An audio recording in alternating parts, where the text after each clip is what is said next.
شہد کی مکھی کی جو مثال دی ہے وہ دراصل ایک مثال ہے جو اعلیٰ درجے کے انسانوں پر صادق آتی ہے۔ شہد کی مکھی کا ذکر انسانوں کے بعد رکھنا انسانوں میں سے اعلیٰ درجے کے انسانوں کی مثال کے طور پر ہے۔ چنانچہ اس مضمون کو واضح کرتے ہوئے فرمایا وَأَوْحَىٰ رَبُّكَ إِلَى النَّحْلِ أَنِ اتَّخِذِي مِنَ الْجِبَالِ بُيُوتًا وَمِنَ الشَّجَرِ وَمِمَّا يَعْرِشُونَ کہ شہد کی مکھی پر خدا نے وحی نازل فرمائی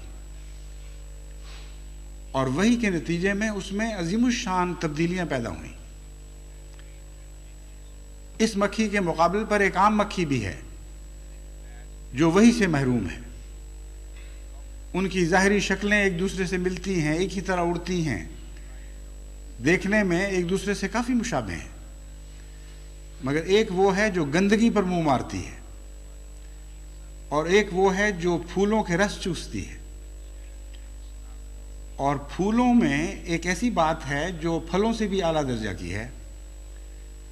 پھول پھلوں کے ماں ہوتے ہیں اور پھولوں میں پھلوں کی روح موجود ہوتی ہے۔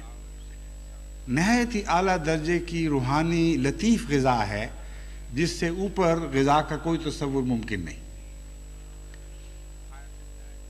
تو اول تو شہد کی مکھی کے ساتھ ہی دوسری مکھی کا تصور ذہن میں ابھرتا ہے اور فرق ظاہر ہو جاتا ہے کہ ان دونوں چیزوں میں فرق کیوں پڑا۔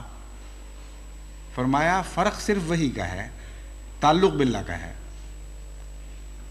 اس لیے عام انسانوں کی مثال تو یہ ہے کہ ان کو اچھا رزق ملے تو اس کو گندگی میں بھی تبدیل کر دیتے ہیں اور اتفاقاً بعض مواقع پر یا بعض صورتوں میں اچھے رزق کے طور پہ بھی استعمال کرتے ہیں، لیکن یہ اتفاقی باتیں ہیں۔ بامقصد طور پر ایک رزق کو اعلیٰ حالت میں تبدیل کر کے بنی نوع انسان کے فائدے کے لیے اس کو نکالنا یہ عام انسانوں کا کام نہیں ہے۔ لیکن وہ لوگ جو صاحب وحی ہوتے ہیں، وہ جو خدا سے تعلق پیدا کر لیتے ہیں، وہ بنی نوع انسان جو وحی کے تعلق سے ایک اعلیٰ درجے کا مقام حاصل کر لیتے ہیں، ان کی کیفیت بدل جاتی ہے۔ پس اگر ایک مکھی کو بھی یوں کہیں گے آپ کہ اگر ایک مکھی کو بھی وحی کیا سے کیا بنا دیتی ہے اور کیسا عظیم الشان روحانی انقلاب اس میں برپا کر دیتی ہے، تو سوچو کہ ایک بشر کے اوپر جب وحی نازل ہوگی تو اس کی کیا حالت کر دے گی۔ تو شہد کی مکھی کی مثال دراصل صاحب وحی انسانوں کی مثال ہے۔